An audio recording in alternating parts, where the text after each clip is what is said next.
We do, yeah. A lot of us very short on moisture in the ground, and we're getting dumped on in some places outside here this morning and into this afternoon, Eric. We'll start on the radar picture here. Narrow corridor of heavy rainfall falling generally right around the Highway 30 corridor here as we head through the lunch hour. We'll zoom up north. Heaviest rain south of Ames, right around Huxley, Slater, over towards Cambridge, southern Story County. Right now seeing plenty of moisture, some lightning and thunder over in this part of the state as well. That stretches back into Boone County too, and farther west generally along Highway 30. You see some heavy rain there just to the north and east of Jefferson, Grand Junction area, back along Highway 30 towards Carroll and Glidden. Also seeing some heavy rainfall. Had numerous reports of some small hail, about pea to dime size in places like Polk City and Huxley here so far through today.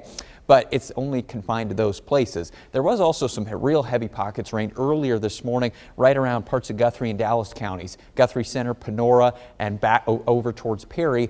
Reports of 2 to 3 inches. These are just the radar estimates. You see here, we ever see yellow colors and indications of 2+ inches of rainfall where a lot of these storms have been falling. Also saw some heavy rainfall and some reports of small hail up in Nevada earlier on as well. So we're going to be dealing with that for a little while longer today, but it's just in those places. Look at our sky cams around central Iowa right now. Sunny skies up in Algona. It's starting to clear in Creston. You can still see the clouds to the south of Marshalltown where those storms are at, and then Boone still getting some rainfall here as we head through the midday. So those storms, they generally drift off to the east over the next few hours. Most of us won't see much rainfall then for the rest of today, besides those folks generally along I-80 to Highway 30 where those storms are happening right now. Later on tonight, then we get a better shot. Now, temperature-wise today, if you're seeing sunshine, you're on your way to probably some middle 80s.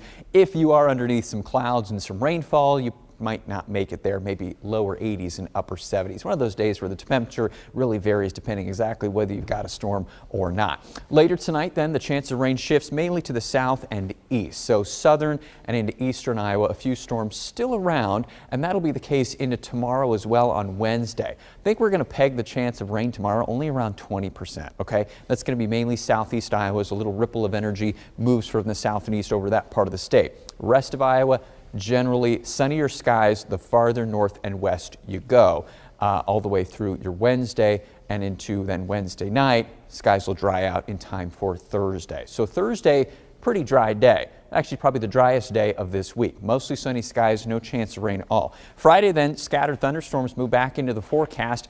Best chance of rain is when a bigger system moves into the Midwest towards Saturday. Right now, it looks like we even have the potential of a couple of stronger storms, so severe weather is possible depending on the timing of this system, exactly what time of day it moves on through. We're going to keep an eye on that. We're also going to keep an eye on the potential for some widespread rainfall, maybe some inch amounts or more across much of the state on Saturday. So that's the day to watch in the 8-day forecast.